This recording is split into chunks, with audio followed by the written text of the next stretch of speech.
चलिए, क्या मेरी आवाज और वीडियो क्लियर है? क्या आप सभी को मेरी आवाज और वीडियो क्लियर है? चलो, तो यहां पर हम लोग जो है इंडक्शन मशीन का इक्विवेलेंट डायग्राम बनाने जा रहे हैं। और मैंने आपको बताया था कि जो इंडक्शन मशीन होती है और जो ट्रांसफार्मर होता है, दोनों के प्रिंसिपल ऑफ ऑपरेशन बिल्कुल क्या होते हैं? सेम होते हैं। और जनरली आपका जो इंडक्शन मशीन है, that is nothing but the called a rotating transformer, जिसकी सेकेंडरी क्या होती है? शॉर्ट सर्किट होती है। ठीक है। और जो ट्रांसफार्मर का इक्विवेलेंट सर्किट बनता है, वैसा ही इक्विवेलेंट सर्किट किसका भी बनता है? आपका इंडक्शन मशीन का। लेकिन जो हम इक्विवेलेंट सर्किट बनाएंगे, ट्रांसफार्मर इक्विवेलेंट सर्किट जो हम बनाएंगे इंडक्शन मशीन का, उसमें कुछ कमियां होंगी। उस कमी को दूर करने के बाद जो हमारा मॉडल बनेगा, उस मॉडल को हम यूज करेंगे एनालिसिस करने के लिए। ठीक है। तो चलिए, यहां पर मैं इंडक्शन मशीन का दैट इज इक्विवेलेंट मॉडल, अभी मैं इलेक्ट्रिकल इक्विवेलेंट मॉडल के बारे में बात नहीं कर रहा हूं। ठीक है। अभी मैं इक्विवेलेंट मॉडल बना रहा हूं, और इलेक्ट्रिकल इक्विवेलेंट मॉडल में हर एक कंपोनेंट को आपको इलेक्ट्रिकली शो करना होगा। ठीक है। तो यहां पर हम लोग देख रहे हैं that is the equivalent model, transformer equivalent model, transformer equivalent model of the induction machine.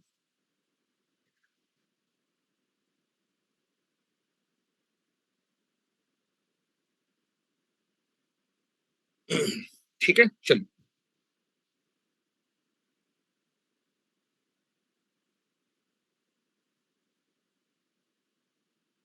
Equivalent model of induction machine. ठीक है। बाद में भी मैं इलेक्ट्रिकल इक्विवेलेंट मॉडल में इसको कन्वर्ट करूंगा, समझने की कोशिश करिएगा। ठीक है। पहले यार कैमरे ओपन कर लो तुम लोग। कैमरे तुम लोगों के बंद है। ठीक है। कैमरे ओपन कर लो तो ज्यादा बेटर रहेगा।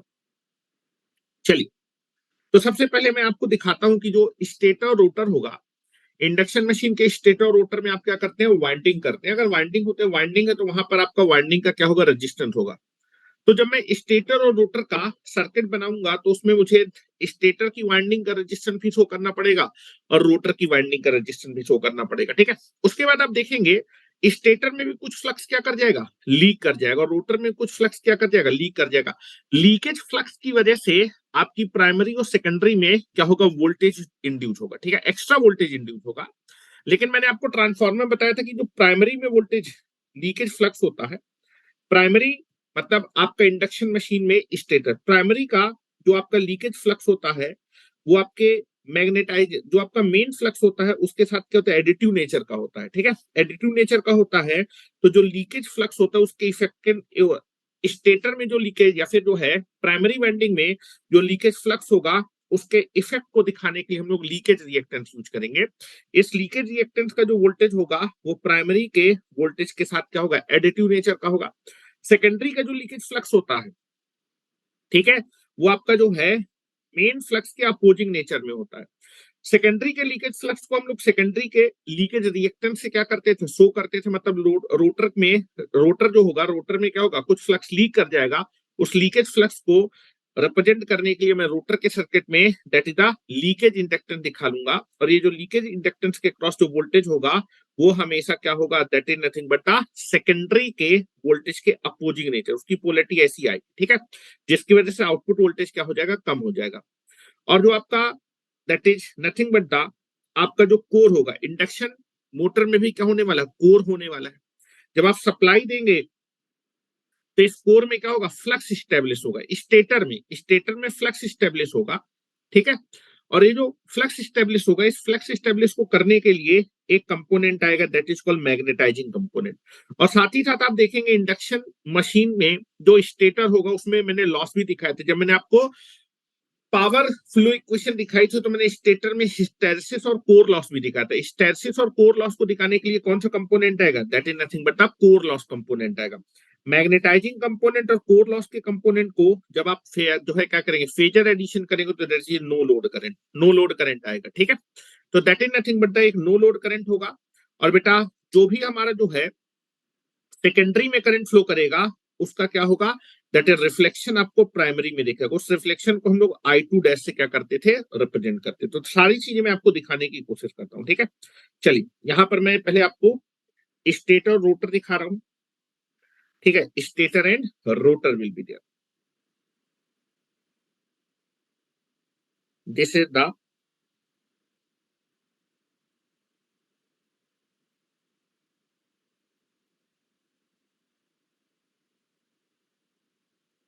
Now this is the stator,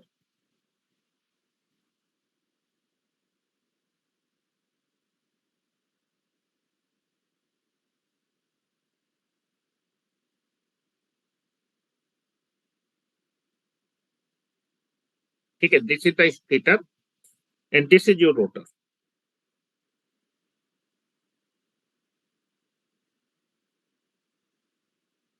ठीक है। Now this is your rotor.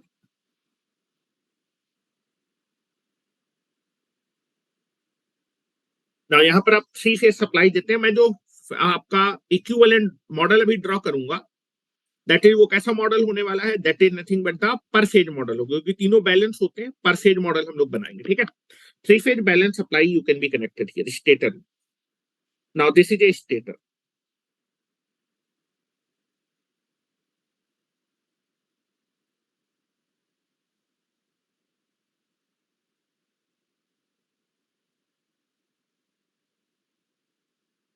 This is stator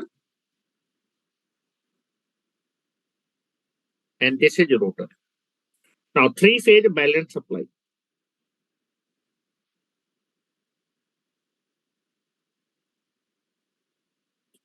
R phase,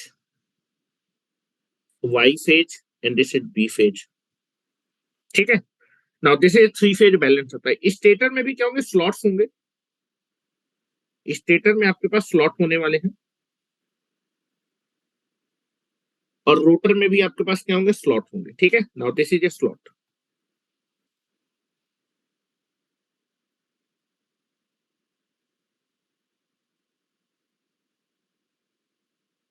और रोटर में भी क्या होंगे, स्लॉट, जिसमें कंडक्टर को रखेंगे। नाउ ये मैं स्टेटर का कंडक्टर दिखा रहा हूं,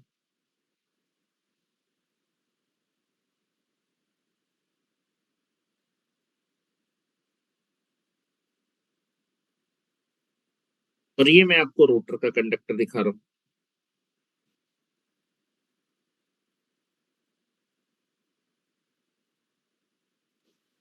this is the rotor conductor, ठीक है। अगर ये कंडक्टर है तो इसकी लेंथ होगी रजिस्टर आपका, ये किसी न किसी मटेरियल को जिसका क्रॉस सेक्शनल एरिया होगा, तो इसका कुछ ना कुछ रेजिस्टेंस होगा। स्टेटर की वाइंडिंग जो होगा उसका भी रेजिस्टेंस होगा, रोटर की वाइंडिंग का भी रेजिस्टेंस होगा, ठीक है। दूसरा हम बात करेंगे तो that is nothing but the sum resistance will be there. क्योंकि स्टेटर में मैं सफिक्स 1 यूज करूंगा, रोटर में सफिक्स 2 यूज करूंगा, ठीक है। दूसरा हम बात करेंगे दैट इज फ्लक्स। जैसे आप थ्री फेज सप्लाई देंगे तो पहला जब मैं स्टेटर का सर्किट ड्रॉ करूंगा, ठीक है, और दूसरा यहाँ पर मैं बात करूंगा जितने भी कंडक्टर होंगे रोटर में सारे कंडक्टर आपके क्या होंगे, शॉर्ट सर्किट होंगे। दूसरा आपका जो है जो रोटर होगा, रोटर में शाफ्ट भी होगा। हेलो, और रोटर में आपकी जितनी भी पावर ट्रांसफर होती है ना, रोटर में जितनी भी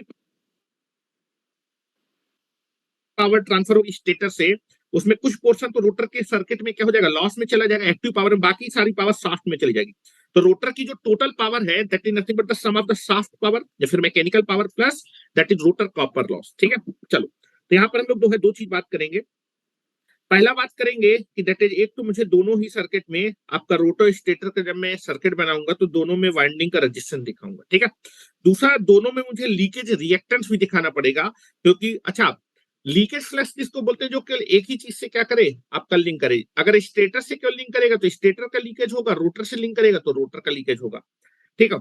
चलो, यहां पर आप देखेंगे कि दैट इज जैसे ही आप सप्लाई देंगे, जैसे ही आप इनपुट में सप्लाई देंगे, इमीडिएटली क्या होगा, स्टेटर में थ्री फेज वाइंडिंग है, और थ्री फेज वाइंडिंग में जब थ्री फेज बैलेंस करंट से साइड के तो रोटेटिंग मैग्नेटिक फील्ड क्या होगी, प्रोड्यूस होगी। और इस रोटेटिंग मैग्नेटिक फील्ड में क्या होगा, north pole and this is the south pole. और मैं फ्लक्स लाइन की डायरेक्शन आपको दिखाऊंगा, स्टेटर के फ्लक्स की डायरेक्शन दिखाऊंगा, ठीक है। तो पहले मैं स्टेटर के फ्लक्स के बारे में बात करूंगा। चलिए इधर आ जाइए। Now this is nothing but, जैसी थ्री फेज सप्लाई देंगे, इसी चीज को मैं कट कर लेता हूँ। इसी चीज को मैं कट कर लेता हूं, समझने की कोशिश करिएगा, बार बार नहीं बनाऊंगा मैं, इसी चीज को कॉपी पेस्ट करता जाऊंगा आपको समझाने के लिए, समझते जाइएगा केवल।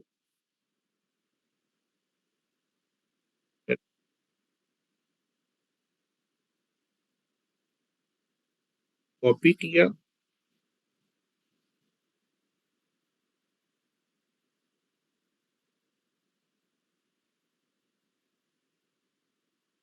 Now this is the paste. ठीक है, चलिए इसी चीज को मैं थोड़ा सा यहाँ पर लीकेज दिखा रहा हूँ। ठीक है, now this is I can be make the leakage.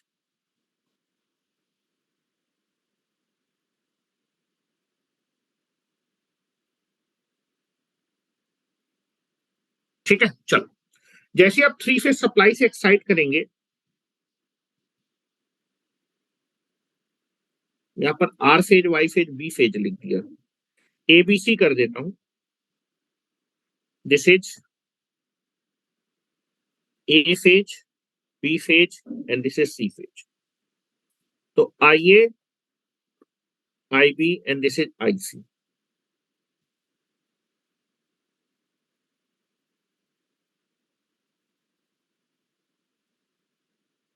जैसे ही थ्री फेज सप्लाई देंगे, इमीडिएटली स्टेटर में क्या होगा, दैट इज रोटेटिंग पोल्स आएंगे, स्टेटर पे रोटेटिंग पोल्स जनरेट होंगे,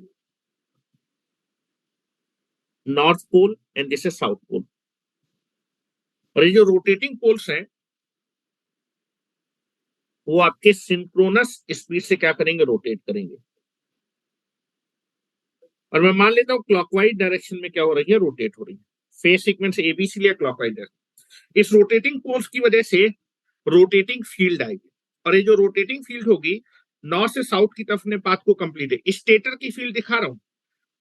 और आपको मालूम है कि जो मैग्नेटिक फ्लक्स लाइन होती है वो हमेशा लो रिलेक्टेंस पाथ को फॉलो करते हैं। मोस्ट ऑफ द जो फ्लक्स लाइन है वो आपके रोटर के कोर, क्योंकि ये आपका किसका बना है, दैट इज आयरन का बना है, लो रिलेक्टेंस पाथ को फॉलो करेगा। तो most of the flux line आपकी स्टेटर रोटर से लिंक करते हुए जाएंगे, लेकिन कुछ फ्लक्स लाइन एयर के थ्रू ही पास करेंगे। और बेटा वो फ्लक्स लाइन केवल और केवल स्टेटर से लिंक करेंगे, और जो लाइन केवल मैग्नेटिक फ्लक्स लाइन केवल स्टेटर से लिंक करेंगी, that is called the leakage stator flux. क्या मेरी बात समझ में आ रही है? चलो now this is nothing but the, मैं फ्लक्स लाइन बना रहा हूं। Now I can make the most of the flux line is taking this path, most of the flux line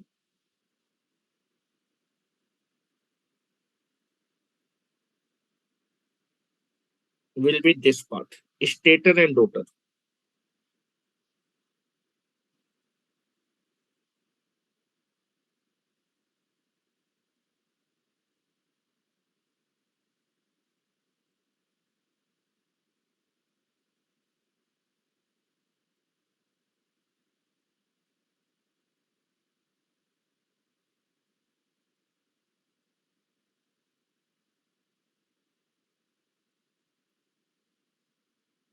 Now this is nothing but the most of the flux line इस तरह से अपने path को क्या करेंगे, complete करेंगे।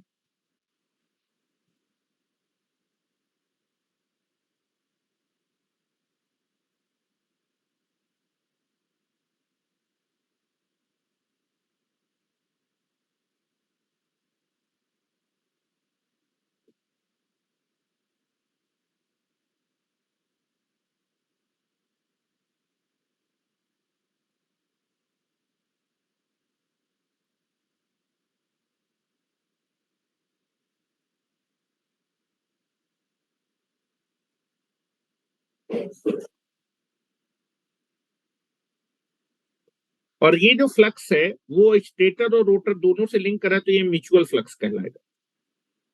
और यही फ्लक्स रिस्पॉन्सिबल है स्टेटर से रोटर में पावर ट्रांसफर करने के लिए। स्टेटर से रोटर में पावर इसी फ्लक्स द्वारा ट्रांसफर हो रही, इस फ्लक्स को बोलते हैं म्यूचुअल फ्लक्स।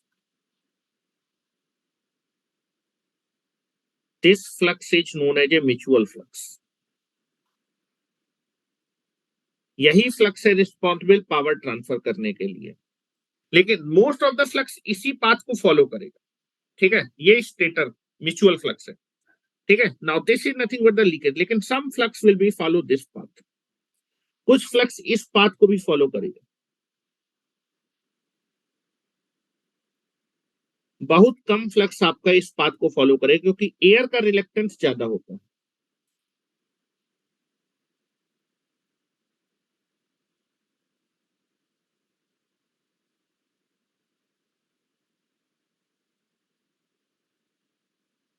एयर का रिलेक्टेंस क्या होता है, ज्यादा होता है। और ये फ्लक्स केवल और केवल स्टेटर से लिंक करेगा, तो ये आपका स्टेटर का लीकेज फ्लक्स होगा।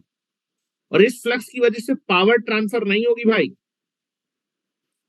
और ये एक्स्ट्रा फ्लक्स है जो केवल स्टेटर से लिंक करेगा।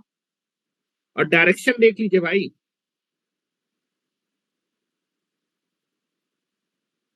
This is the direction. और ये फ्लक्स अपने पाथ को इस तरह से कंप्लीट करेगा, दिखा रहा हूं। This flux is completing his path like this.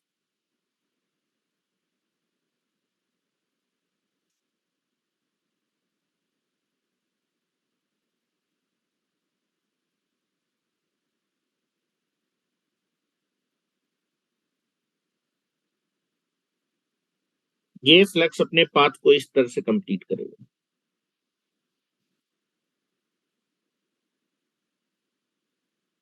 ये फ्लक्स अपने पाथ को इस तरह से कंप्लीट करेगा।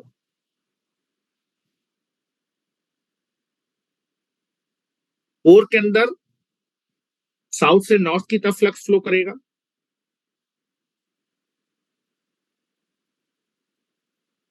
और कोर के बाहर नॉर्थ से साउथ की तरफ।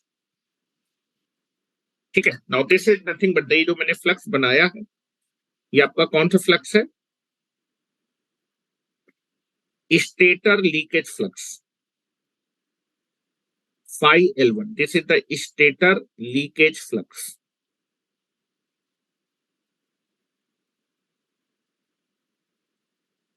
ठीक है, स्टेटर का लीकेज फ्लक्स आपका स्टेटर साथ एडिटिव नेचर में आएगा, तो स्टेटर में आपको लीकेज रिएक्टेंस, इस फ्लक्स के इफेक्ट को कैसे दिखाएंगे? Leakage reactance. तो स्टेटर के सर्किट में मैं लीकेज रिएक्टेंस दिखाऊंगा। क्या मेरी बात समझ में आ रही है?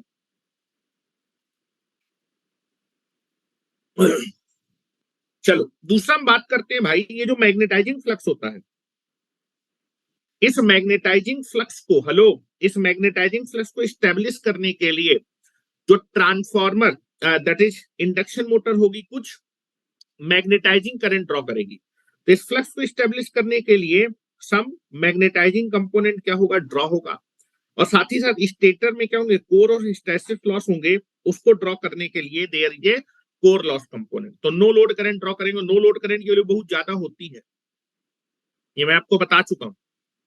फिर से तुम लोग ने अपने कैमरे जो है क्लोज कर लिए। कैसे बोलूं बताओ, कैसे तुम लोग मानोगे? तुम लोग को क्या मिलता है कैमरे बंद करने में? चलो, तो यहां पर हम लोग देखेंगे स्टेटर में क्या होगा।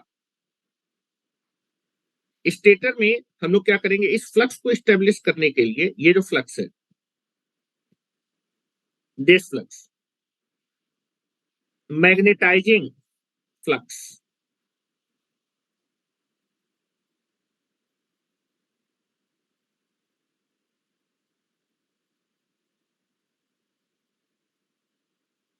फ्लक्स को स्टेब्लिश करने के लिए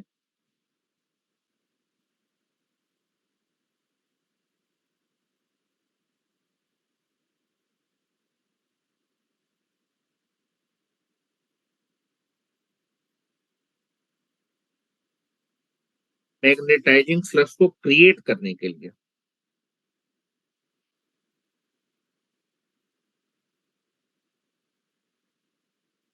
अच्छा बेटा, नो लोड के समय भी जब मैं यहां पर लोड नहीं लगाऊंगा, तो भी तो आपका जो है स्टेटर में जैसी सप्लाई देंगे तो फ्लक्स स्टेब्लिश होगा। तो नो लोड के समय भी ये आपका जो है मैग्नेटाइजिंग करंट फ्लो करेगा। ठीक है, तो नो लोड ब्रांच दिखानी पड़ेगी क्रिएट करने के लिए। क्रिएट करने के लिए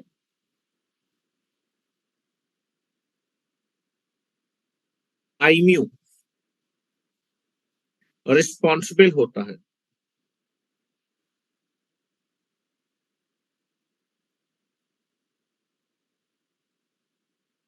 मैग्नेटाइजिंग फ्लक्स को क्रिएट करने के लिए कौन सा करंट रिस्पॉन्सिबल था? आईम्यू।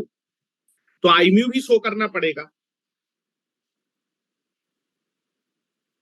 क्या मेरी बात समझ रहे हैं? जब मैं स्टेटर का सर्किट ड्रॉ करूंगा तो आईम्यू भी ड्रॉ करना पड़ेगा। ये बताओ, स्टेटर में हिस्टैरिसीस, जब ये फ्लक्स आपका स्टेब्लिश होगा, आईम्यू स्टेब्लिश होगा, तो यहां पर आप देखेंगे स्टेटर के कोर से लिंक करेगा, तो यहां पर ईडी करंट लॉस भी होगा। साथ ही साथ आप देखिए जो फ्लक्स है, दिस फ्लक्स, ये रोटेटिंग फ्लक्स है, तो थोड़ा जैसे जैसे ये फ्लक्स रोटेट करता जाएगा, आपके इस स्टेटर के कोर में जो डाइपोल्स होंगे वो भी अपनी डायरेक्शन चेंज करेंगे। That is not hysteresis loss. तो स्टेटर में hysteresis and that is nothing but the eddy current loss होगा। उस लॉस को दिखाने के लिए कौन सा करंट जिम्मेदार होता है? That is core loss component. तो कोर लॉस कंपोनेंट भी आपको दिखाना पड़ेगा। तो यहां मैं लिख रहा हूं, यहाँ पर स्टेटर में, रोटर में तो हम लोग मानते नहीं है भाई। रोटर में हम लोग ने माना था क्या? रोटर में आपने बोला था फ्रीक्वेंसी बहुत कम थी। रोटर जब रनिंग कंडीशन में होता है तो दैट इज द आपका synchronous, that is synchronous speed के आसपास रन करता है, तो रिलेटिव मोशन बहुत कम होता है, फ्रीक्वेंसी कम होती है। और ये दोनों लॉस जो हिस्टैरिसीस और ईडी करंट लॉस होते हैं वो फ्रीक्वेंसी डिपेंडेंट होते हैं। आपका जो है एक तो फ्रीक्वेंसी के प्रोपोर्शनल होता है, दूसरा फ्रीक्वेंसी के स्क्वायर के प्रोपोर्शनल होता है। चूंकि फ्रीक्वेंसी बहुत कम होती है तो ये दोनों लॉसेज को आपके रोटर में निगलेक्ट करते हैं। रोटर में आपको ये लॉस दिखाने के लिए कोर लॉस कंपोनेंट दिखाने की जरूरत नहीं है। ठीक है, यहां मैं स्टेटर में देखो, स्टेटर में आपको जो है यहाँ पर इन stator, in the stator,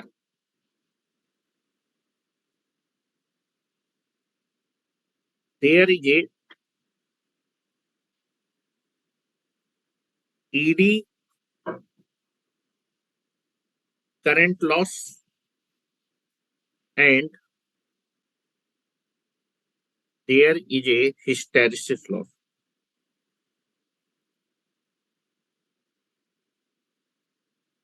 Hysteresis loss take place so that in stator there is a core loss will be there.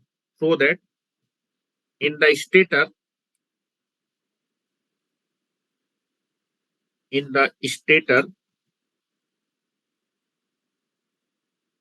there is a core loss take place. और कोर लॉस के लिए कौन सा कंपोनेंट जिम्मेदार होता है, कौन सा कंपोनेंट दिखाना पड़ेगा स्टेटर में? That is a core loss component. तो यहां जगह नहीं है तो मैं यहां लिख देता हूं, और कोर लॉस या फिर आयरन लॉस के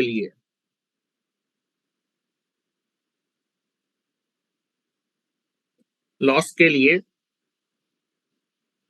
IW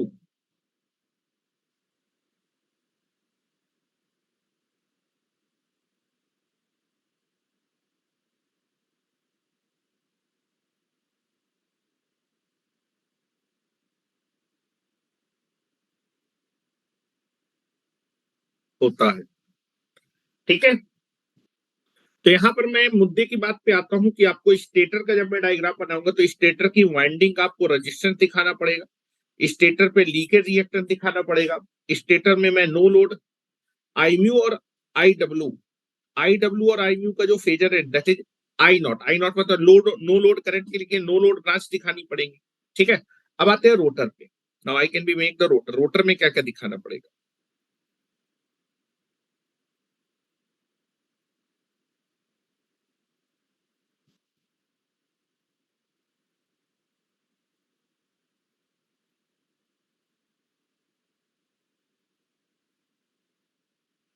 इतना हो गया, चले चलो। रोटर के लिए फिर से हम लोग जो है इसको मैं कट करता हूं थोड़ा सा।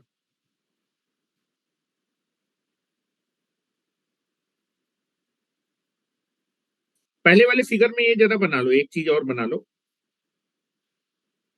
स्टेटर में कंडक्टर होगा ना, this is stator conductor. Due to stator conductor there is a stator resistance. Due to stator winding so that winding क्या ऑफर करेगी, resistance, so that there is a stator winding resistance. Rotor में भी आपके पास winding है, due to rotor winding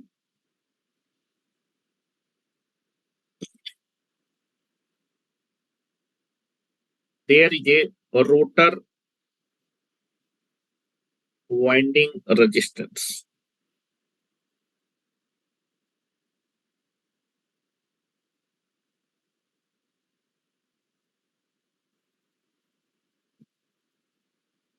तो stator में देखो, स्टेटर की वाइंडिंग का रेजिस्टेंस शो करूंगा, क्या क्या शो करूंगा, स्टेटर की वाइंडिंग का रेजिस्टेंस, स्टेटर में लीकेज फ्लक्स होगा जिसकी वजह से लीकेज रिएक्टेंस, दूसरा हिस्टैरिसीस और कोर लॉस को दिखाने के लिए, ठीक है, that is nothing but the, और आपको दैट इज मैग्नेटाइजिंग फ्लक्स को स्टेब्लिश करने के लिए आईम्यू और दैट इज आईडब्ल्यू फ्लो करेगा, मतलब नो लोड ब्रांच दिखानी पड़ेगी, ठीक है, तो इतना सारा दिखाना पड़ेगा। दूसरा आपको सेकेंडरीज, रोटर में जो आपके पास पावर ट्रांसफर, स्टेटर में पावर ट्रांसफर, तो रोटर में जो भी करंट जा रहा है उसका रिफ्लेक्शन भी आपको दिखाना पड़ेगा स्टेटर में, ठीक है, तो ये सारी की सारी चीजें हम लोग दिखाने वाले हैं, ठीक है। चलिए अब आता हूं मैं रोटर के सर्किट पे, आ जाओ जरा, ध्यान से देखते जाइएगा, कमी क्या होने वाली है वो, और क्यों हम उसको मॉडिफाइड करेंगे ये भी आपको समझाने की कोशिश करता हूं, ठीक है। आ जाओ रोटर के सर्किट में, इसी को कट कर लेता हूं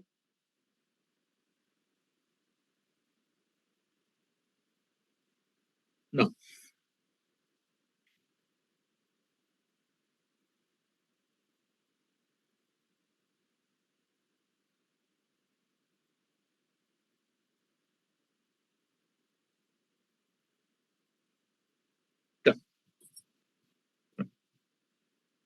ना स्टेटर को तो मैं हटा देता हूं,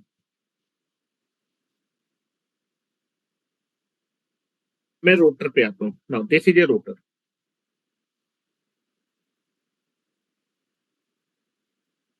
ठीक है, ये स्टेटर।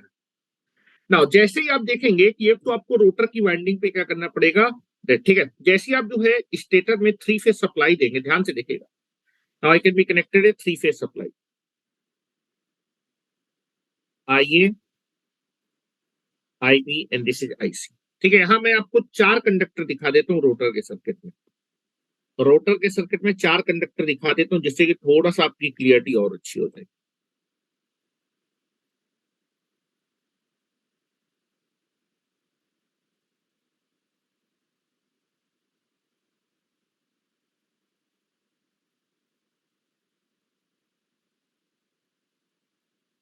ठीक है, now this is nothing but the,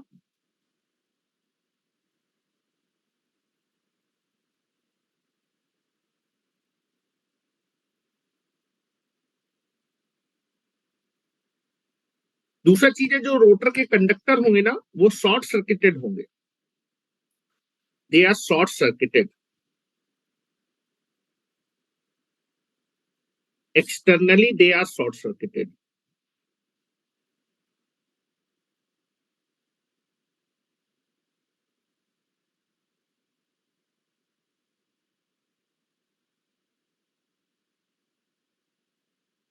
ठीक है, now they are externally short circuited,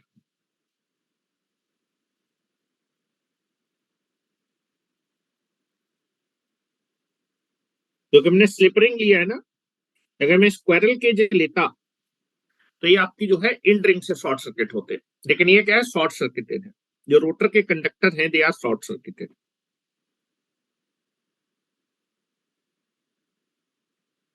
this is a short circuit, ठीक है।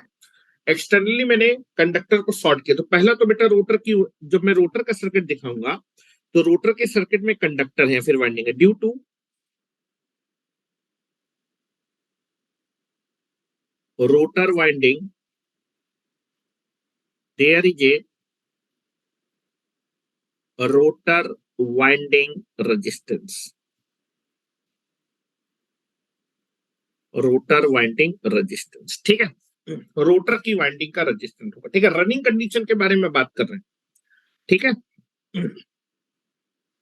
नाउ दूसरा चीज आप देखेंगे कि जब रोटर जैसी मैं सप्लाई दूंगा तो इमीडिएटली स्टेटर में क्या होगा, रोटेटिंग फील्ड आएगी, rotating poles are generated, rotating poles are generated in the stator, जो कि आपका जो है सिंक्रोनस स्पीड से क्या करेंगे, रोटेट करेंगे।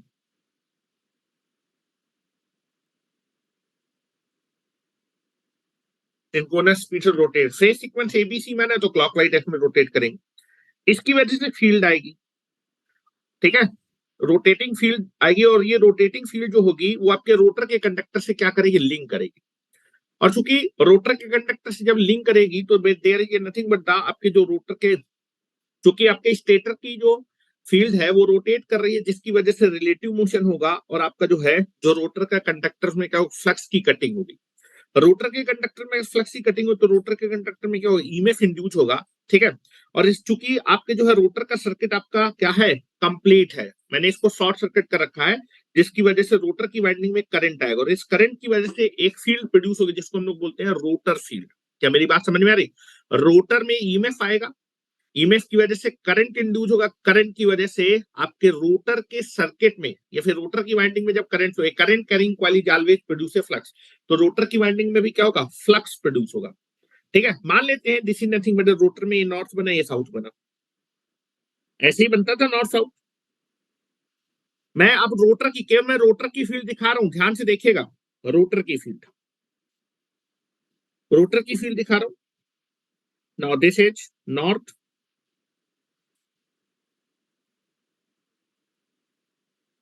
या फिर दिस इज साउथ, और रोटर में भी क्या होगा, नॉर्थ साउथ बनेगा, और इसकी वजह से क्या होगी, फील्ड प्रोड्यूस होगी, रोटर के वाइंडिंग में करंट फ्लो करेगा, करंट की वजह से फ्लक्स आएगा, फ्लक्स की वजह से फील्ड आएगी। ठीक है, ये मैं बता चुका हूं। ठीक है, अब देखो जो रोटर का फ्लक्स है वो भी आपका जो है most of the flux stator से पास करेगा। ठीक है, most of the flux status, लेकिन कुछ फ्लक्स केवल केवल रोटर से पास करेगा। और बेटा एयर में ना तो स्टेटर का फ्लक्स दिखता है ना तो रोटर, दोनों का रिजल्टेंट दिखता है, मैंने आपको बताया था दोनों फ्लक्स का रिजल्टेंट आएगा, जिसकी वजह से आपका होता है। ठीक है, तो रोटर में जो फ्लक्स होगा, रोटर का जो फ्लक्स है वो अपने पाथ को ऐसे कंप्लीट है, ध्यान से देखिएगा, रोटर का जो फ्लक्स होगा, रोटर का जो फ्लक्स है, it can be complete his path like this.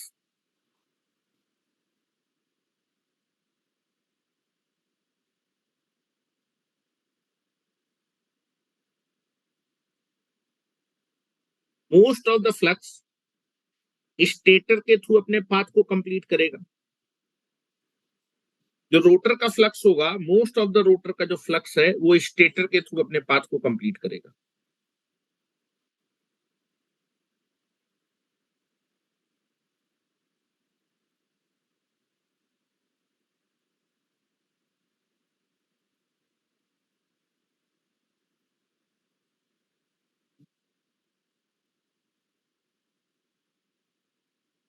Most of the flux जो रोटर का फ्लक्स होगा वो स्टेटर के थ्रू अपने पाथ को, क्योंकि जो फ्लक्स होता है वो लो रिलेक्टेंस पाथ को फॉलो करता है। एयर लो रिलेक्टेंस फॉलो करेगी कि आपका जो है स्टेटर का कोर, स्टेटर का कोर मेरा आयरन का बना है, वो आपका लो रिलेक्टेंस, तो मोस्ट ऑफ द रोटर का जो फ्लक्स है वो आपका स्टेटर के कोर से अपने पाथ को कंप्लीट करेगा।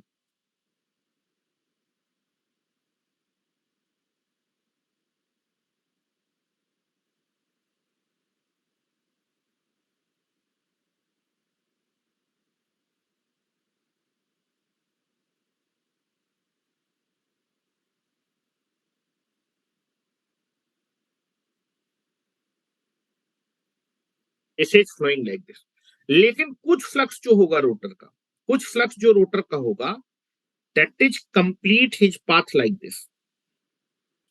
रोटर का जो कुछ फ्लक्स है वो आपका एयर के थ्रू अपने पाथ को क्या करेगा, कंप्लीट करेगा।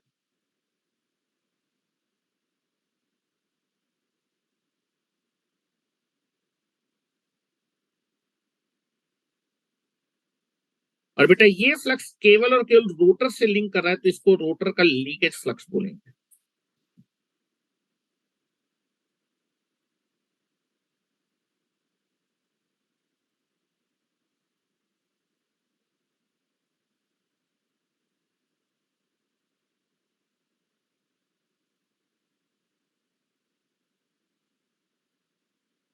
ठीक है, now this is the leakage flux of rotor, this is phi L2। क्या मेरी बात समझ में आ रही है?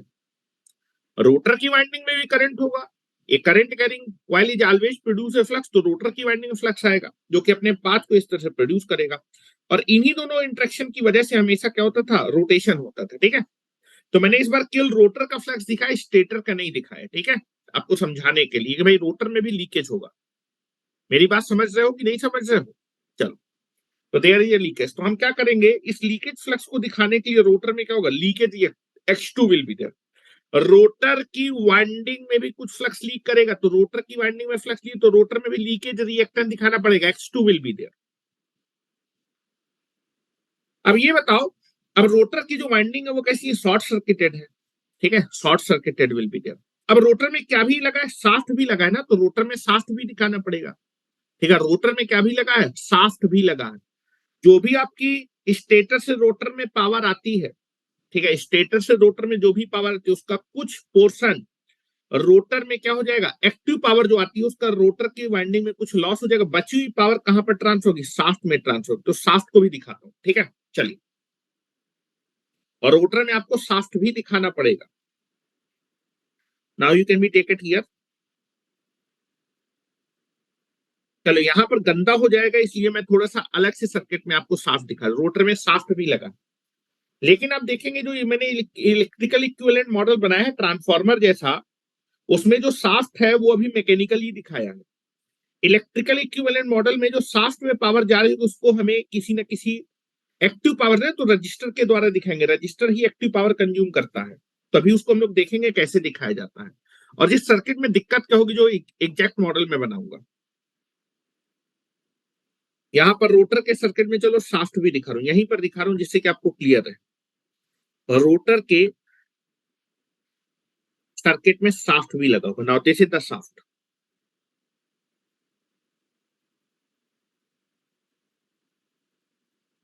This is the shaft.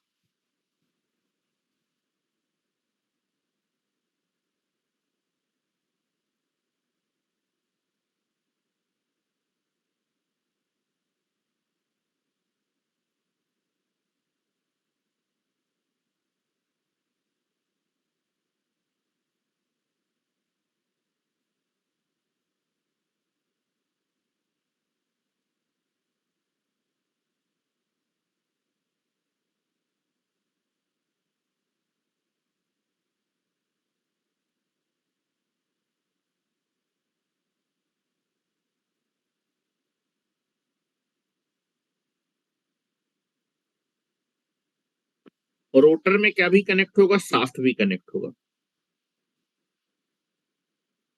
और इस शाफ्ट से मेरा क्या कनेक्ट होगा, लोड।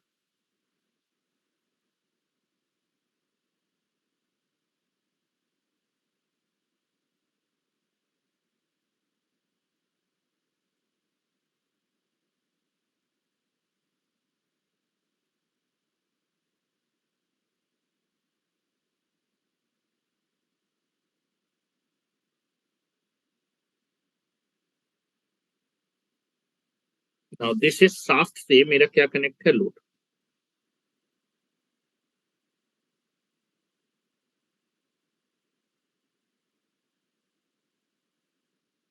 ये शाफ्ट है,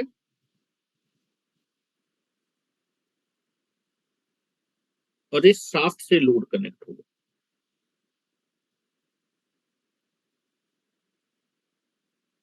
ठीक है, now this is the shaft, this is the shaft. ठीक है, तो चलो हम लोग देखते हैं भाई रोटर के सर्किट में क्या क्या दिखाएंगे। रोटर का जो सर्किट होगा, एक तो रोटर के सर्किट में रोटर की वाइंडिंग होगी तो वाइंडिंग का रेजिस्टेंस होगा, रोटर के सर्किट में भी कुछ फ्लक्स लीक करेगा तो लीकेज रिएक्टेंट होगा, साथ ही साथ रोटर की जो वाइंडिंग है सेकेंडरी है, या फिर रोटर का सर्किट कंप्लीट है, शॉर्ट सर्किट के द्वारा कंप्लीट है, रोटर में हमें क्या दिखाना पड़ेगा, साफ दिखाना पड़ेगा। चलो, यहां पर आप देखेंगे रोटर के सर्किट में जो भी ईएमएफ इंड्यूस होगा वो कितनी फ्रीक्वेंसी का होगा बेटा, हेलो। रोटर के सर्किट में जो भी ईएमएफ इंड्यूस होगा वो कितनी फ्रीक्वेंसी का होगा, S into F, slip frequency. Now this is nothing but the stator के सर्किट में जो भी आपका जो है चीजें होंगी किस फ्रीक्वेंसी में होंगी, रोटर के सर्किट में जो कंडक्टर होगा उसमें कितनी फ्रीक्वेंसी का ईएमएफ इंड्यूस होगा, सप्लाई फ्रीक्वेंसी के बराबर। स्टेटर की फ्रीक्वेंसी सप्लाई फ्रीक्वेंसी, रोटर की frequency nothing but the which frequency, that is nothing but the slip frequency, s into f। चल अब मैं इक्विवेलेंट डायग्राम बना रहा हूं, देखिएगा ध्यान से देखिएगा, डायग्राम को कंप्लीट कर रहा हूं।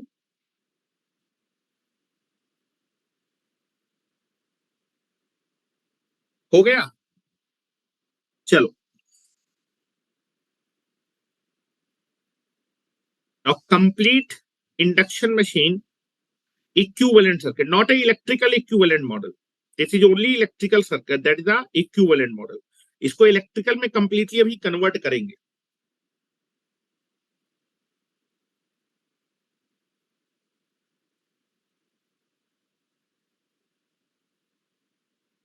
चलो complete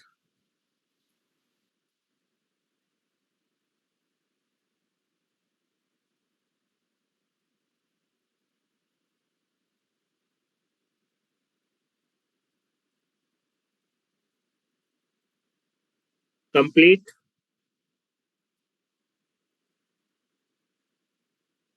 equivalent model of induction machine.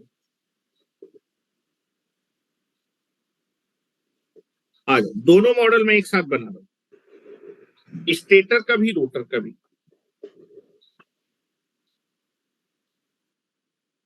ठीक है, आज now this is the stator,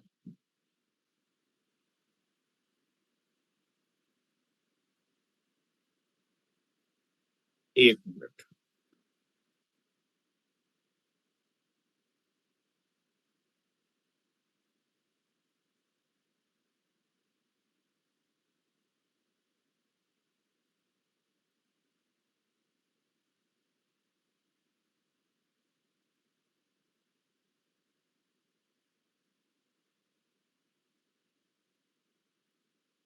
एक मिनट में थोड़ा सा आईपैड साफ कर लूं।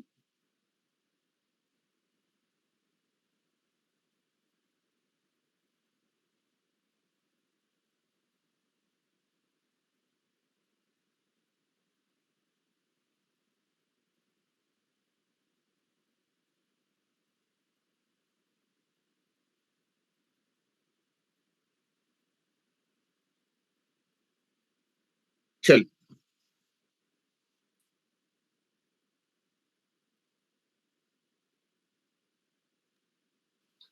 आज now this is nothing but the, this is your stator.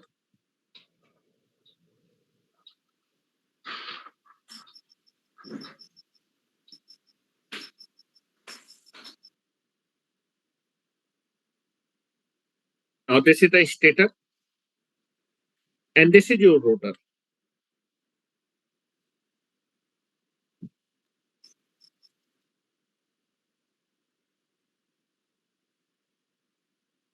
And now this is your shaft,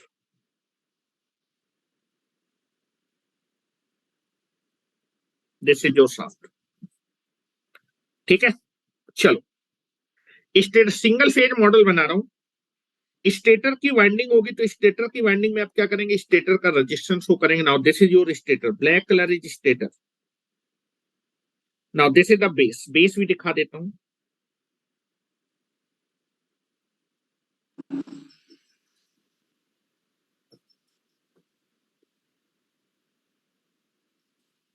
now stator की वाइंडिंग, स्टेटर के पास वाइंडिंग होगी तो वाइंडिंग का रेजिस्टेंस शो करेंगे।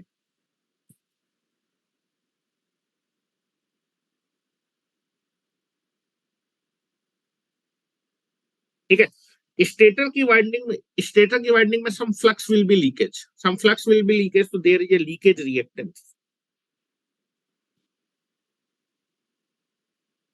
और आप देखेंगे कि आपका जो मैग्नेटाइजिंग फ्लक्स को स्टेब्लिश करने के लिए करंट है, दैट इज आई म्यू, और कोर लॉस, स्टेटर में कोर लॉस भी होगा तो दैट इज आई म्यू और आई डब्ल्यू का फेजर है। नो लोड करंट भी आपको शो करना पड़ेगा। नो लोड करंट को शो करने के लिए नो लोड ब्रांच दिखाएंगे।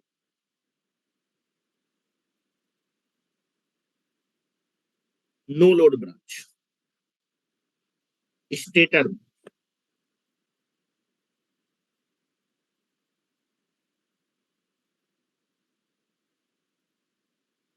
Now this is nothing but the no load branch. No load branch में एक तो नो लोड ब्रांच में कौन सा करंट फ्लो करेगा, नो लोड करंट। और इसके दो पार्ट हो जाएंगे, एक तो आपका हो जाएगा आई म्यू एंड एक हो जाएगा I W, core loss component, और एक होगा आई म्यू। ठीक है। मैग्नेटाइजिंग कंपोनेंट को दिखाने के लिए मैग्नेटाइजिंग रिएक्टेंट शो करेंगे, और बेटा कोर लॉस कंपोनेंट को दिखाने के लिए I can be take the core loss resistance. This is R C and JXM। ठीक है। Now this is nothing but the now this is nothing but the E1। और ये स्टेटर की वाइंडिंग के क्रॉस जो वोल्टेज इंड्यूस होगा that is E1।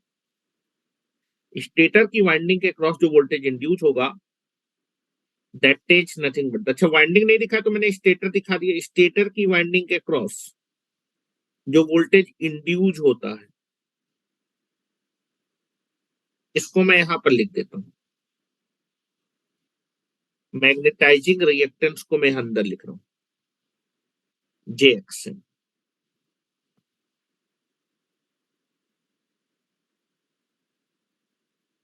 JXM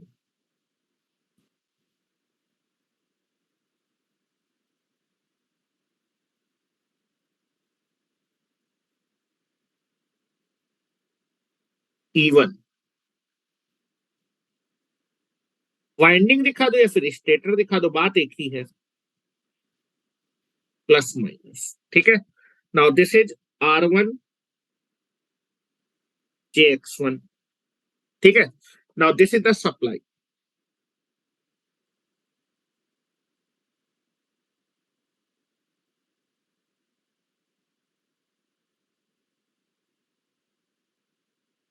supply जी V1। ठीक है। स्टेटर जो होगा वो किस फ्रीक्वेंसी पे होगा, सप्लाई फ्रीक्वेंसी ना। हेलो। स्टेटर में जो ईएमएफ ईएमएफ इंड्यूस होगा या फिर जो भी करंट आपका फ्लो करेगा किस फ्रीक्वेंसी पे, हेलो। यहाँ पर सप्लाई देंगे, जितनी फ्रीक्वेंसी सप्लाई उस हिसाब से उतनी फ्रीक्वेंसी का आपका जो है ईएमएफ इंड्यूस होगा। तो स्टेटर का सर्किट किस फ्रीक्वेंसी पे है, this is at supply frequency. And supply frequency मान लीजिए एफ है, यहां पर मैंने जो सप्लाई दी है that is F frequency. This is for stator circuit is at किस फ्रीक्वेंसी पे है, सप्लाई फ्रीक्वेंसी।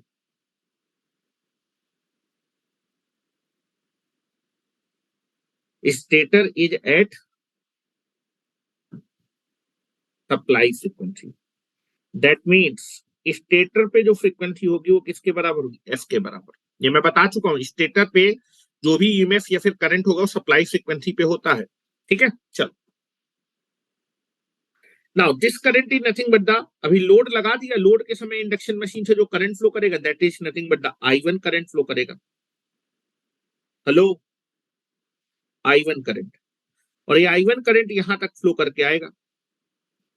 और बेटा इसके दो पार्ट हो जाएंगे, एक तो बेटा जो है I1 होगा वो नो लोड करंट में डिवाइड होगा, बचा हुआ करंट जो है रोटर में सर्किट को ट्रांसफर करेगा, जिसको जिसका या फिर आप बोलेंगे जो I1 होता है, I1 is nothing but the phasor addition of no load current plus I2 dash. What is the I2 dash, that is nothing but the rotor current refer to the primary side, या फिर that is the rotor current referred on the stator side, जिसको हम लोग I2 से, ये जो I1 current होगा ना, ये I1 करंट आएगा और दो पोर्शन में डिवाइड हो जाएगा, I0 and that is I2 dash.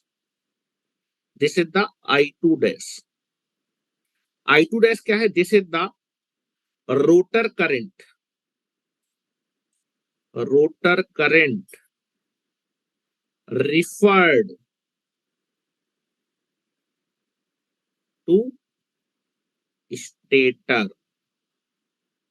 या फिर प्राइमरी साइड भी बोल सकते हैं, ठीक है।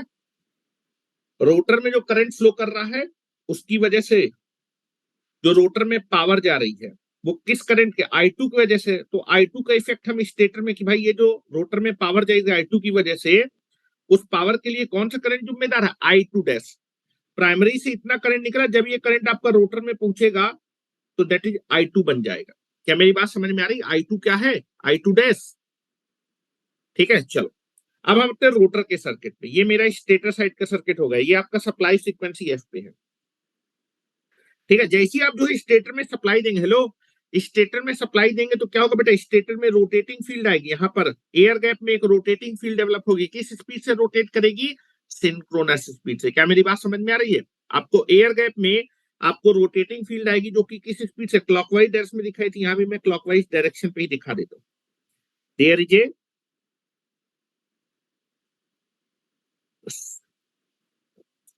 फील्ड आएगी दैट इज फाइव,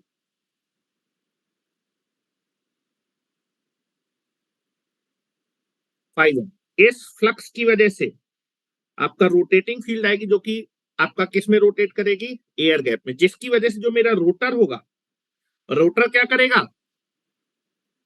वो भी रोटेट करेगा। और किस डैश में रोटेट करेगा, फील्ड की डैश में। रिलेटिव मोशन को कम करने के लिए जो रोटर है वो फील्ड की डैश में रोटेट करेगा। मैं मान लेता हूं रोटर किस स्पीड से रोटेट करेगा, rotor is rotating with the speed of N R. मान लेता हूं कि जो मेरा रोटर है,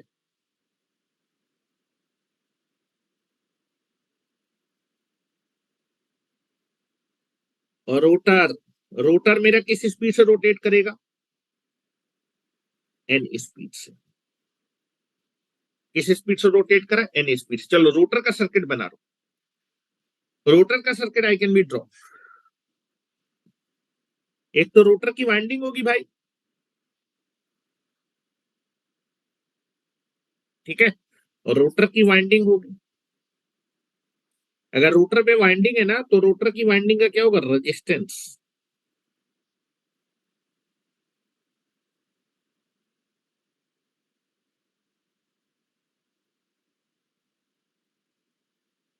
और रोटर की वाइंडिंग के रेजिस्टेंस को R2 से डिपेंड कर रहे हैं, और रोटर में कुछ फ्लक्स लीक कर जाएगा जिसके इफेक्ट को हम लोग लीकेज रिएक्टेंस से शो करेंगे।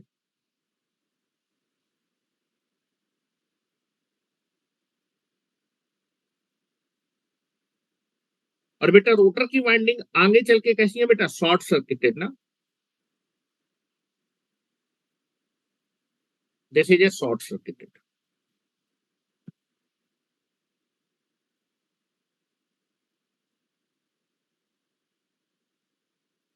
Now this is the short circuited, this is R2 and JX2।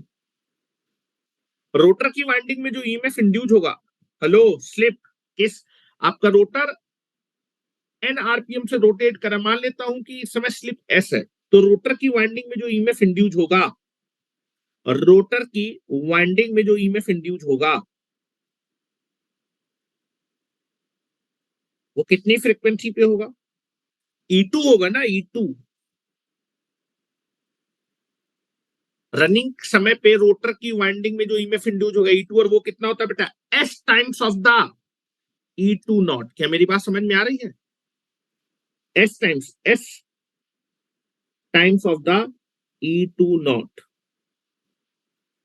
ठीक है। Now this is not will be there, magnitude wise I can be taken here, this is E2, S into E2 naught. और बेटा running condition के समय rotor की winding में जो current होगा, this is I2, this is the current is I2। अच्छा, ये जो रोटर के वाइंडिंग में जो ईएमएफ इंड्यूस हुआ है, फिर जो करंट है वो किस फ्रीक्वेंसी पे है, स्लिप फ्रीक्वेंसी पे। और रोटर का जो सर्किट है, ये जो ईएमएफ वीएमएफ है, ये एज किस स्लिप में है, एस स्लिप में, एस इंटू एफ। रोटर की वाइंडिंग में जो ईएमएफ इंड्यूस है रनिंग कंडीशन में, एस इंटू एफ होता है रोटर की फ्रीक्वेंसी। क्या मेरी बात समझ में आ रही है, S into F slip frequency पे है, एज एट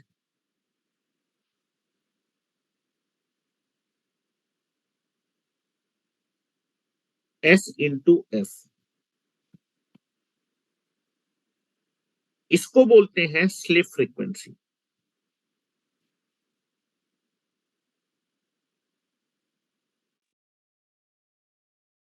रोटर का जो करंट होगा वो भी किस फ्रीक्वेंसी में होगा? Slip frequency. जब निकालेंगे तो S इंटू एफ आएगा। This is at slip frequency. Rotor की फ्रीक्वेंसी अलग होगी।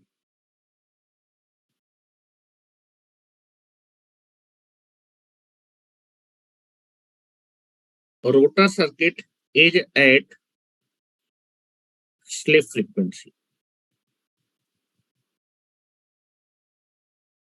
That is F2 equal to होगा S इंटू एफ। ठीक है, चलो रोटर में शाफ्ट भी लगा होगा, शाफ्ट को भी दिखाते हैं भाई। इसको तो मैकेनिकली भी शो ही नहीं किया है।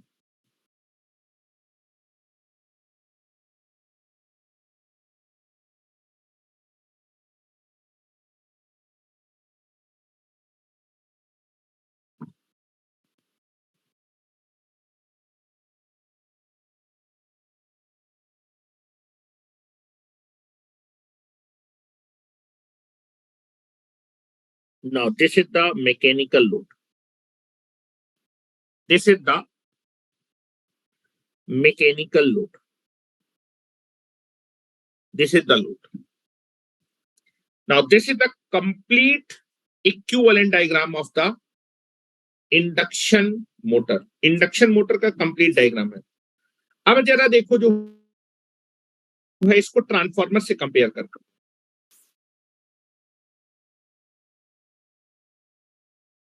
ये आपका मैंने इक्विवेलेंट डायग्राम बनाया है आपके इंडक्शन मोटर का, लेकिन ये इलेक्ट्रिकल इक्विवेलेंट मॉडल नहीं है। अभी जो है आपको शाफ्ट को इलेक्ट्रिकली शो करना पड़ेगा। इस डायग्राम में आपने शाफ्ट को भी मैकेनिकली शो किया हुआ है।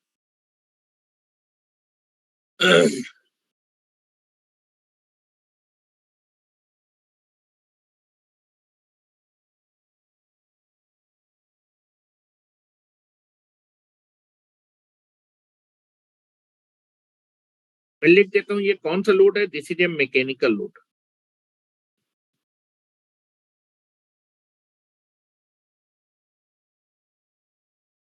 This is A mechanical load. तो आप देखेंगे कि ट्रांसफार्मर में क्या होता था। ट्रांसफार्मर में अच्छा क्या मैं जो है सेकेंडरी के पैरामीटर को प्राइमरी में रिफर्ड कर सकता हूं क्या? रिफर्ड तभी कर सकते हैं जब दोनों की फ्रीक्वेंसी सेम हो। हेलो, रोटर का सर्किट किस फ्रीक्वेंसी पे है? S into F.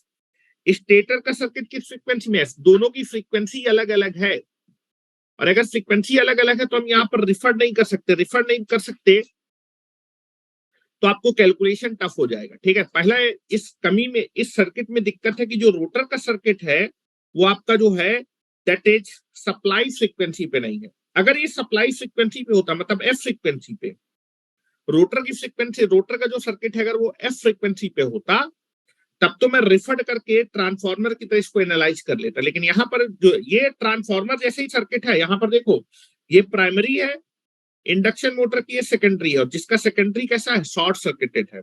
और जो सेकेंडरी है वो रोटर है, ठीक है, जो कि रोटेटिंग विल बी देयर। तो जो मैंने लिखा था यहाँ पर एक स्टेटमेंट लिखा था, उस स्टेटमेंट को समझिए। That is the induction machine motor is also called a rotating transformer whose secondary is short circuited. तो this is nothing but a rotating transformer ना। this is a primary and this is secondary। secondary rotate कर रही है और दूसरा क्या है? Short circuited है।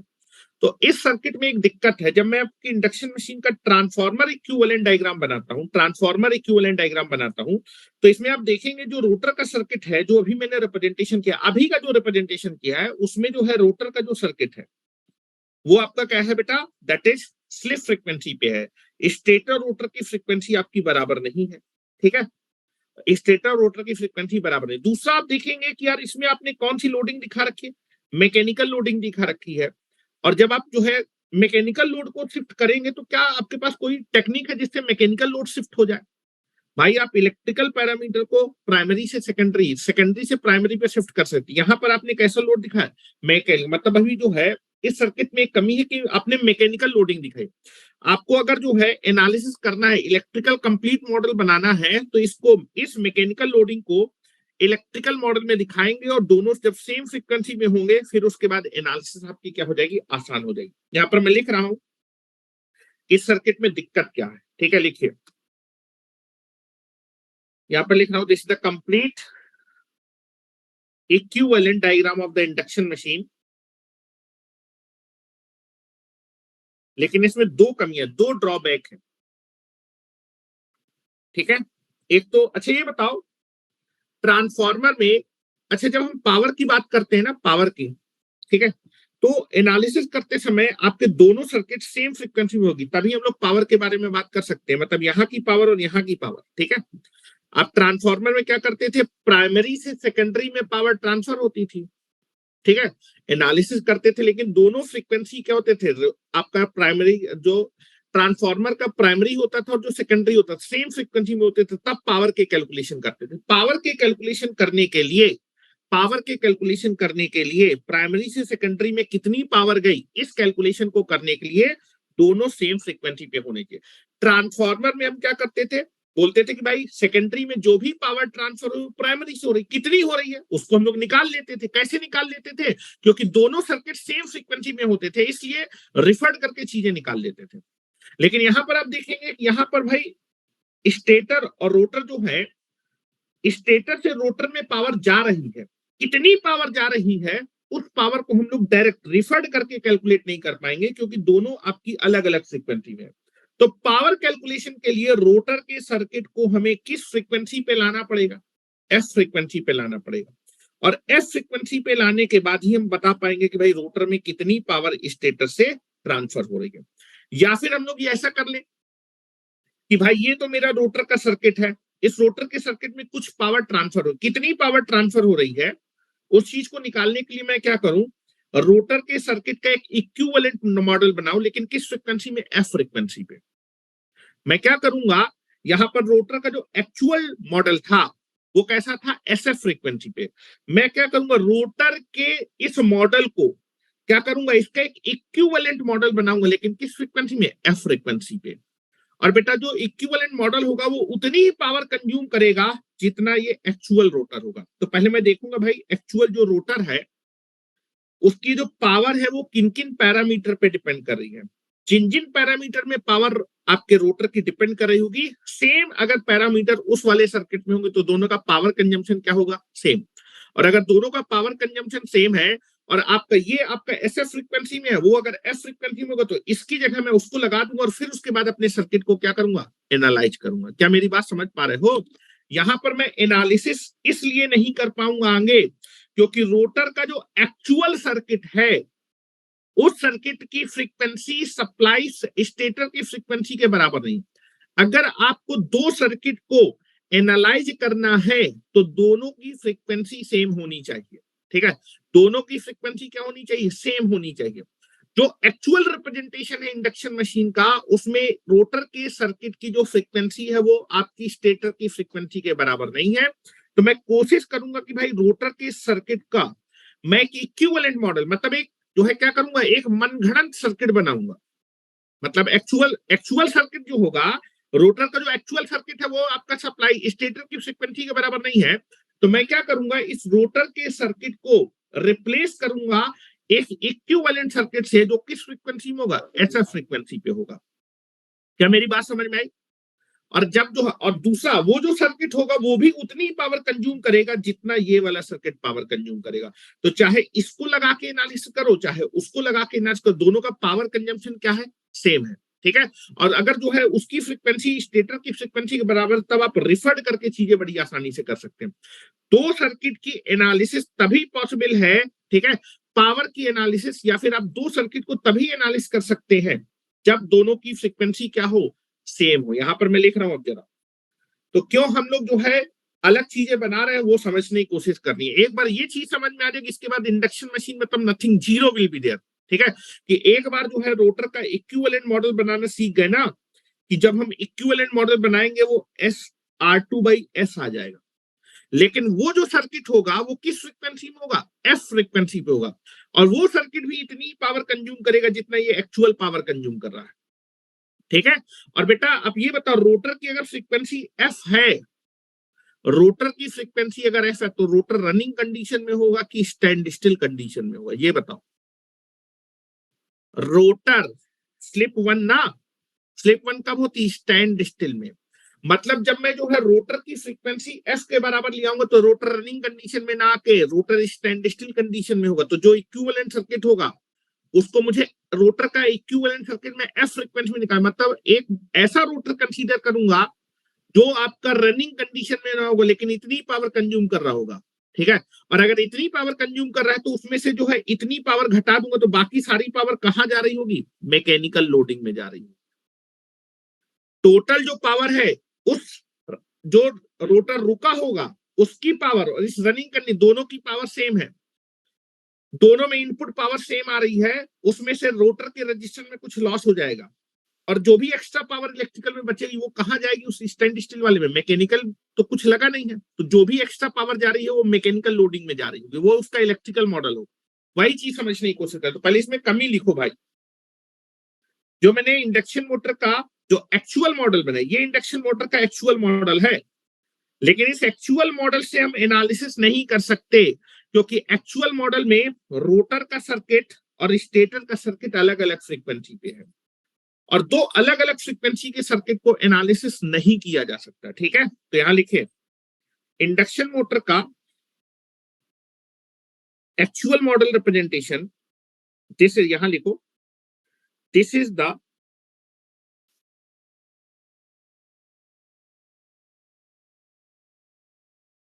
This is the actual equivalent model of induction motor. Induction, it is a very interest, हाँ वेरी इंटरेस्टिंग, अभी मैं दिखाऊंगा जो है तुम लोगों को, ठीक है। ये मैं डायरेक्ट बता देता, ये चीजें लोगों को मालूम ही नहीं होती है, लोग R2 IS कर देते हैं, कहां से है क्या है पता नहीं है भाई, किसी को भी नहीं पता क्या होने वाला है, ठीक है। वो मैं आपको समझा रहा हूँ कि क्या करने वाले हैं। It is the actual equivalent model of induction motor and there is a two drawback in this equivalent model,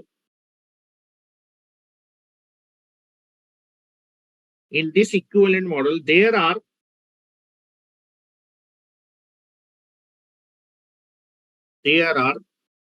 two major drawbacks। इस मॉडल को क्यों नहीं यूज करते? Two major drawbacks, two major drawbacks, ठीक है। टू मेजर ड्रॉबैक, पहला लिखिए, पहला ड्रॉबैक, फर्स्ट ड्रॉबैक,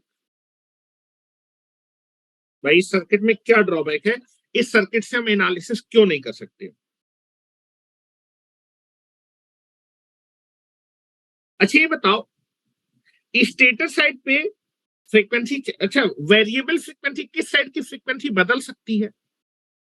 रोटर की साइड की स्टेटर, रोटर की साइड, तो रोटर के सर्किट को फ्रीक्वेंसी को मैं सप्लाई फ्रीक्वेंसी में लेके आऊंगा, इसकी फ्रीक्वेंसी थोड़ा बदल सकता हूं, ये तो फिक्स है, सप्लाई के बराबर होगी, इसलिए रोटर के सर्किट में मॉडिफिकेशन की जरूरत है। अगर मैं इस सर्किट को लेके एनालिसिस करूंगा तो मैं एनालिसिस कर नहीं पाऊंगा। किसी भी सर्किट को एनालिसिस करने के लिए दोनों साइड की फ्रीक्वेंसी, दोनों सर्किट की फ्रीक्वेंसी क्या होनी चाहिए? सेम। चाहे आप पावर का कैलकुलेशन करिए चाहे शिफ्टिंग पैरामीटर को रिफर करिए, तभी आप पैरामीटर को रिफर कर सकते हैं, पावर को कैलकुलेट कर सकते हैं जब दोनों सर्किट सेम फ्रीक्वेंसी पे होंगे, ठीक है। तो यहां मैं लिख रहा हूं पहला बड़ा ड्रॉबैक देखिए, first drawback,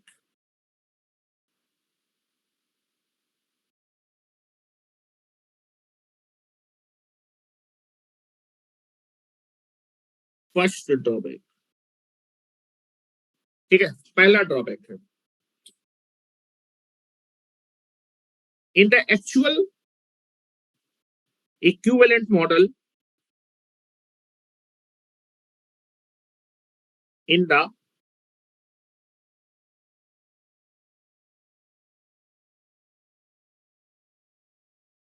actual equivalent model, representation.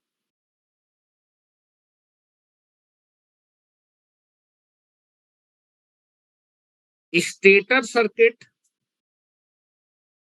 and rotor circuit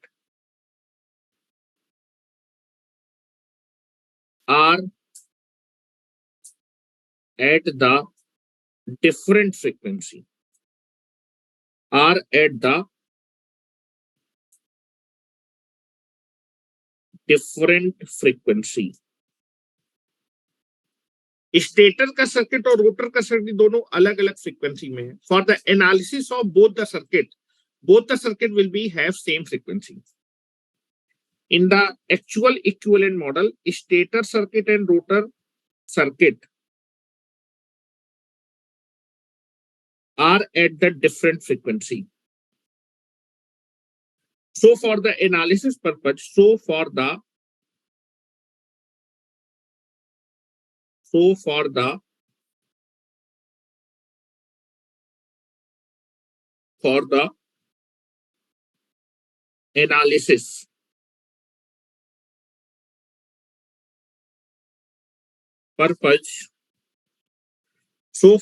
analysis purpose, stator circuit frequency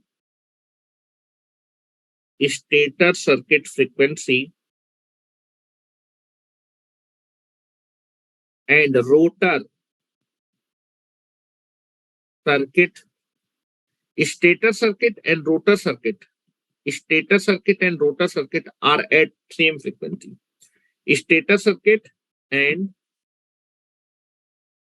rotor circuit are at same frequency. Stator और रोटर के सर्किट सेम फ्रीक्वेंसी पे होने चाहिए. एक्चुअल सर्किट में जो रोटर का सर्किट है वो स्लिप फ्रीक्वेंसी पे है, उसको हमें सप्लाई फ्रीक्वेंसी पे लेके आना पड़ेगा.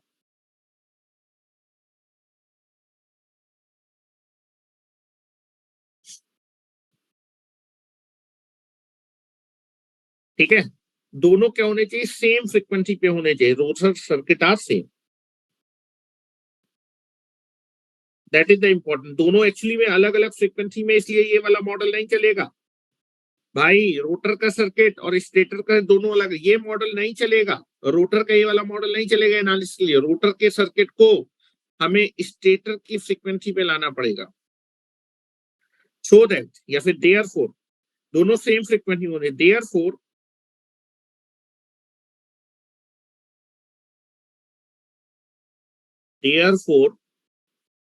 for the analysis purpose,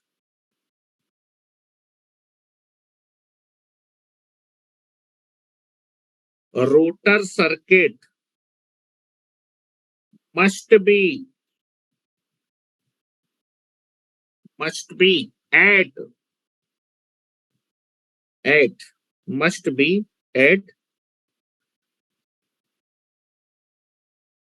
for the analysis purpose we will make the rotor circuit. हम लोग रोटर के सर्किट को स्टेटर फ्रीक्वेंसी में लाएंगे. For the analysis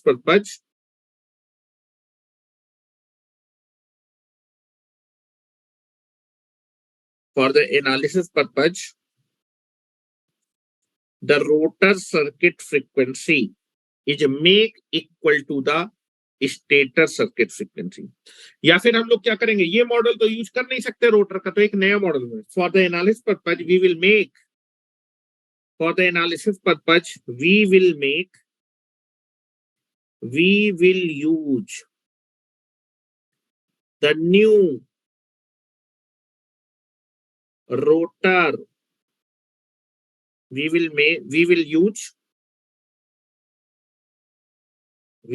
use for the analysis purpose,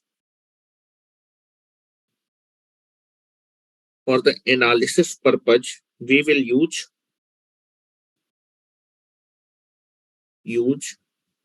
a new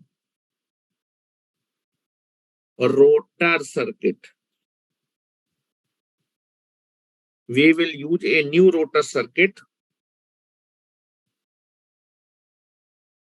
which is equivalent. एक नया rotor का circuit लेंगे जो किसका इक्विवेलेंट होगा, पहले वाले इस रोटर के सर्किट के, इस रोटर के सर्किट के इक्विवेलेंट का मतलब जितना ये वाला रोटर पावर कंज्यूम कर रहा है, या फिर इस रोटर में जितनी भी पावर आपके स्टेटर से आ रही, इसकी पावर और इसके न्यू सर्किट की पावर दोनों क्या होनी चाहिए, सेम होनी चाहिए भाई, ठीक है।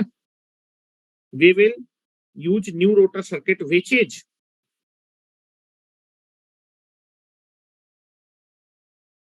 equivalent which is equivalent to the previous rotor circuit, जो कि पहले वाले रोटर सर्किट का जस्ट इक्विवेलेंट होना चाहिए, किसी भी सर्किट को उसके इक्विवेलेंट मॉडल से रिप्लेस। इक्विवेलेंट का मतलब होता है भाई पहला वाला रोटर जितनी पावर कंज्यूम कर रहा था, ये वाला रोटर भी उतनी पावर कंज्यूम करना चाहिए, लेकिन इस नए वाले रोटर की फ्रीक्वेंसी किसके बराबर होगी, सप्लाई फ्रीक्वेंसी के बराबर होगी, ठीक है। Previous rotor which is equivalent to the previous rotor and this new rotor circuit, this new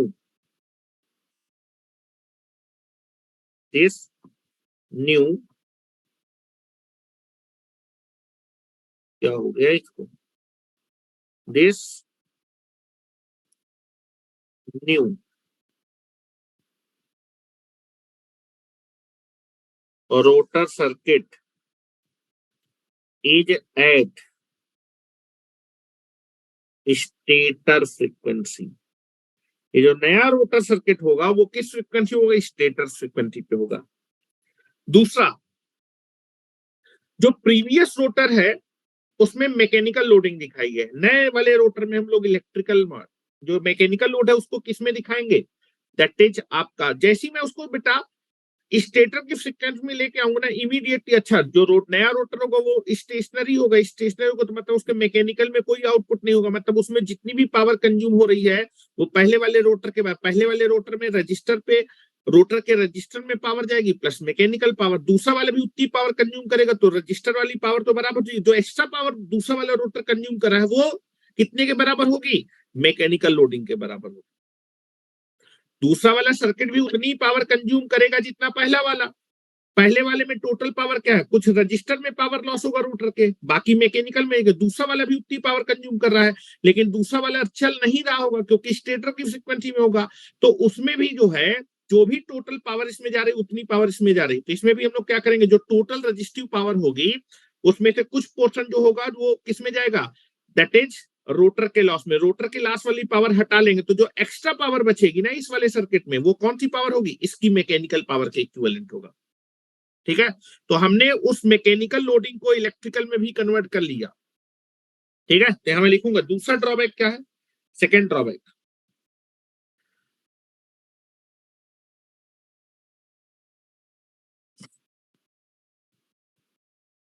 second drawback लिखें,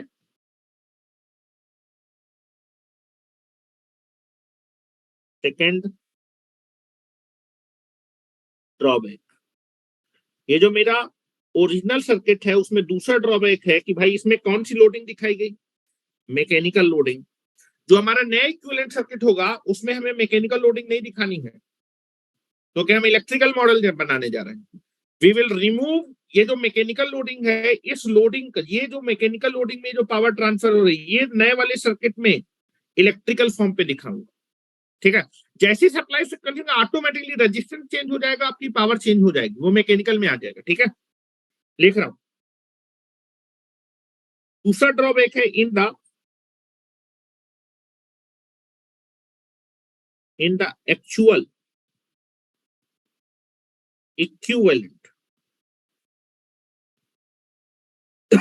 equivalent model, in the actual equivalent model, in the actual equivalent model, in the rotor circuit,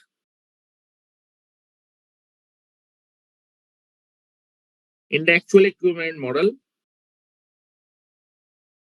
in the rotor circuit. In the rotor circuit, mechanical loading is shown in the shaft. Shaft में mechanical loading दिखाई गई है, लेकिन हम electrical model बनाने जा रहे हैं तो भाई शाफ्ट कैसे दिखा सकते हैं? उस शाफ्ट को इलेक्ट्रिकली रिप्रेजेंट करना पड़ेगा। तो नए मॉडल में हम लोग शाफ्ट में लोड नहीं दिखाएंगे। शाफ्ट में लोड ना दिखाने का मतलब शाफ्ट में कोई भी लोडिंग नहीं है, लेकिन वो जो एक्चुअल मॉडल में लोडिंग है ना मैकेनिकल, वो आपको किसमें दिखनी चाहिए? इलेक्ट्रिकल फॉर्म पे दिखनी चाहिए। इन the rotor, in the actual equivalent model, in the rotor circuit, in the rotor circuit, mechanical loading is shown in the shaft.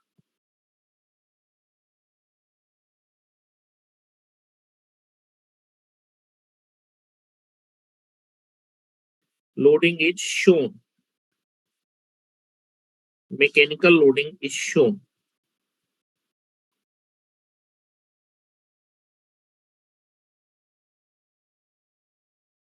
In the shaft. Shaft में मैकेनिकल लोडिंग दिखाई गई है। अब हम इलेक्ट्रिकल मॉडल बना रहे हैं तो इलेक्ट्रिकल मॉडल में मैकेनिकल लोड कैसे दिखा सकते हैं? उसको इलेक्ट्रिकल में कन्वर्ट करना पड़ेगा। For electrical model,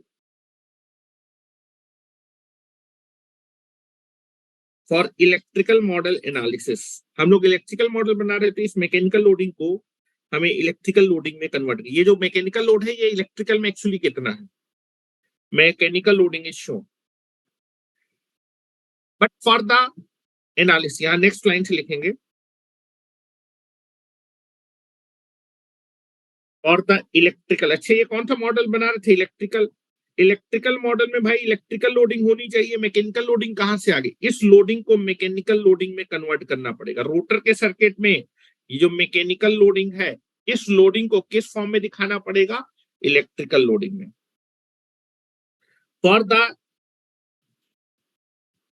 for the analysis purpose, for the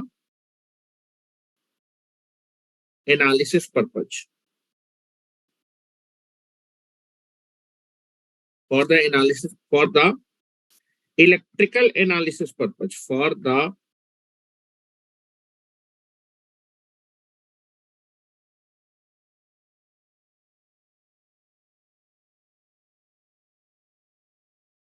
analysis purpose, आप इलेक्ट्रिकल एनालिसिस करना चाहते हैं, for electrical analysis purpose the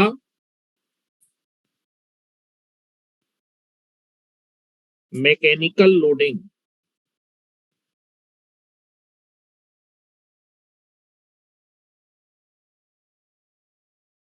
in the shaft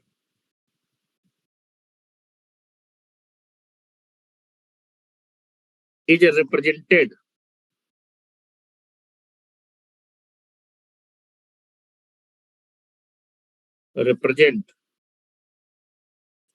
in the electrical form. Electrical form में इस लोडिंग को दिखाना पड़ेगा। तो now I can be modified the rotor circuit. अब मुझे रोटर, अब मैं एनालिसिस नहीं कर सकता हूं, ठीक है, क्योंकि भाई रोटर का जो सर्किट है वो आपका अलग फ्रीक्वेंसी में, उसमें मैकेनिकल लोडिंग दिखाएगा। अगर आपको एनालिसिस करना है तो इस सर्किट को आपको मॉडिफाइड करना पड़ेगा। आप कैसे मॉडिफाइड करेंगे इस सर्किट को, उसको समझते हैं, ठीक है? क्या मेरी बात समझ में आ गई? चलिए, तो कल हम इसको मॉडिफाइड करना सीखेंगे, और बस वही सीखना है, बस उतना आ गया ना तो आपका काम खत्म हो जाएगा। क्या क्या मैं करूंगा भाई, इस सर्किट को, ये जो रोटर का एक्चुअल सर्किट है, ये एक्चुअल सर्किट है, इसका मुझे इक्विवेलेंट मॉडल बनाना है, लेकिन किस फ्रीक्वेंसी में? एफ फ्रीक्वेंसी पे। और दूसरा, उसमें जो है मैकेनिकल लोडिंग नहीं होनी चाहिए। मैकेनिकल लोडिंग ना होने का मतलब मैकेनिकली लोड, मतलब शाफ्ट में लोड जीरो, जैसे ही एफ फ्रीक्वेंसी शाफ्ट में लोड जीरो हो जाएगा। और उस सर्किट में ये जो मैकेनिकल लोड पावर कंज्यूम करे, उतने पावर उसमें हमें एक्स्ट्रा दिखाने, मतलब उसमें एक और रजिस्टर, ये अच्छा, शाफ्ट में कौन सी पावर जा रही? एक्टिव पावर ही तो जा रही ना, और एक्टिव पावर दिखाने के लिए एक एक्स्ट्रा रजिस्टर हमें दिखाना पड़ेगा सर्किट में। और वो एक्स्ट्रा रजिस्टर जो होगा जितनी पावर कंज्यूम करेगा उतनी पावर मैकेनिकल पावर में क्या होगी, मैकेनिकल में क्या होगी, कन्वर्ट होगी। उस एक्स्ट्रा रजिस्टर जो एक्स्ट्रा रजिस्टर होगा वो मैकेनिकल लोडिंग को दिखाएगा। उस एक्स्ट्रा रजिस्टर में जितनी भी पावर कंज्यूम होगी that is nothing but the shaft power. Shaft power means mechanical power. मेरी बात समझते हैं? yes. इसमें मॉडिफिकेशन करना है। एक तो पहले इसको हमें किस फ्रीक्वेंसी में लाना है, दैट इज सप्लाई फ्रीक्वेंसी में। दूसरा, इस शाफ्ट को हटा के, शाफ्ट में लोडिंग को हटा के हम उसको इलेक्ट्रिकल फॉर्म पे दिखाएंगे।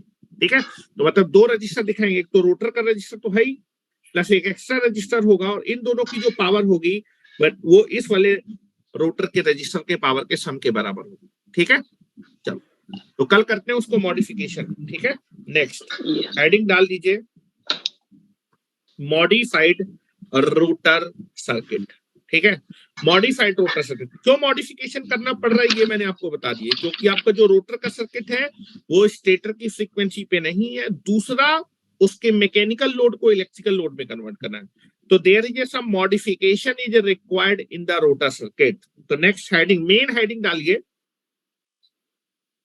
For the analysis purpose we will have some modification in the rotor circuit.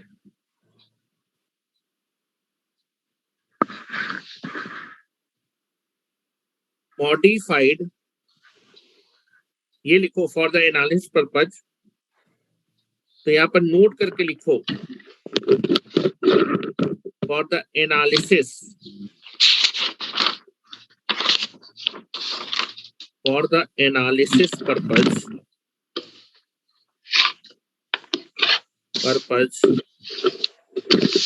we will have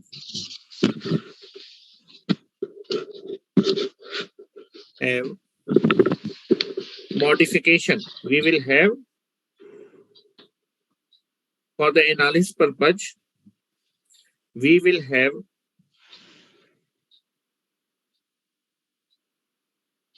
some modification